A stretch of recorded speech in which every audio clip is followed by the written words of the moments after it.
भागवत महापुराण खगोल वर्णन। इतनी कथा सुनकर राजा परीक्षित बोले, हे मुनीश्वर, आपने जो कहा कि सूर्य की राशियों के अभिमुख चाल में मेरु बाएं हो जाता है, सो यह कैसे? मेरु कभी दाहिने और कभी बाएं कैसे होगा? इसमें विरोध है। कृपा कर मुझे फिर समझाइए। श्री सुखदेव जी बोले, हे राजन, जैसे कुम्हार के चाक पर बैठी हुई चींटी इत्यादि जीव चाक के बाएं ओर चलते हैं और चाक उससे उल्टा घूमता है। यह उसकी दो प्रकार की चाल हुई। एक यह कि जो वह स्वयं घूमता है, दूसरा यह कि वह जो चाक के साथ घूम रहा है। जब चाक का बैठा हुआ जीव भिन्न भिन्न स्थानों में दीख पड़ता है, तब उसकी चाल अवश्य ही अलग हुई। ऐसे ही नक्षत्र और राशियों से युक्त काल रूपी चार के सूर्य इत्यादि ग्रह हैं, जो मेरु और ध्रुव को दाहिनी ओर करके घूम रहा है। उसी के साथ उसमें स्थित सब ग्रह भी घूम रहे हैं। इस क्रम में मेरु दाहिने पड़ता है, परंतु उसी चक्र के भीतर जो सूर्य इत्यादि की चाल है, उसमें मेरु और ध्रुव बाएं पड़ते हैं। ग्रहों की इस चाल का निश्चय उनके भिन्न भिन्न नक्षत्र और राशियों में जाने से होता है। यह सूर्य ही आदि पुरुष भगवान नारायण हैं, जिन्हें विद्वान लोग वेदों के द्वारा अनुमान करते हैं। इनके वेदमय रूप 12 हैं, जो वसंत आदि 6 ऋतुओं में विद्यमान हैं।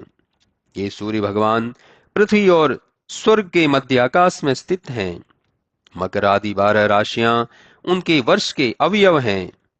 2 पक्ष का मास होता है और सूर्य अपने 12 राशियों के छठे भाग को जितने समय में भोगते हैं, वही ऋतु कहा जाता है।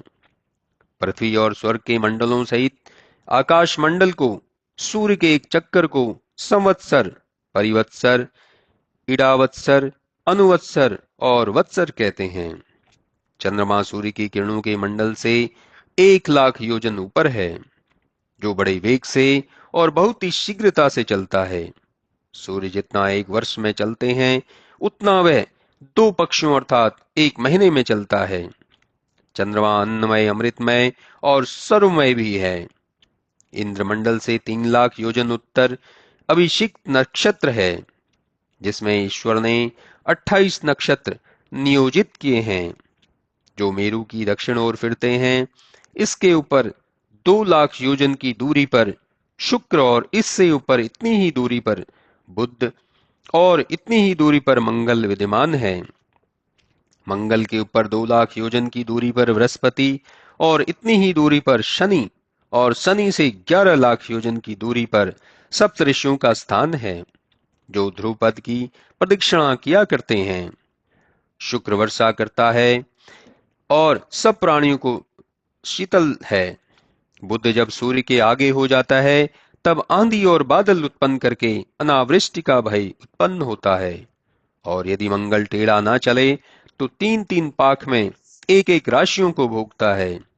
इस प्रकार मंगल प्राय अशुभ ग्रह है, जो दुख की सूचना करता है। और शनि 1-1 राशि भोगने में 30-30 महीना लगा देता है। बृहस्पति एक राशि में वर्ष वर्ष भर भोगता है। यह प्राय ब्राह्मण कुल के लिए शुभदायक है, परंतु जब टेढ़ा ना हुए। परंतु शनि महाराज तो सबको ही दुखदाई हैं, जो अकेले ही सब राशियों के भी भोगता हैं।